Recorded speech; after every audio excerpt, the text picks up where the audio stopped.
I'm going to try to do a first pull start on our 2006 White Snowblower with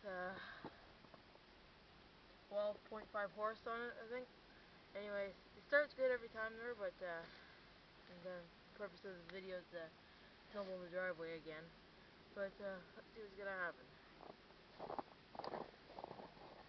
I already checked the oil and the gas yesterday. We were for half an hour, so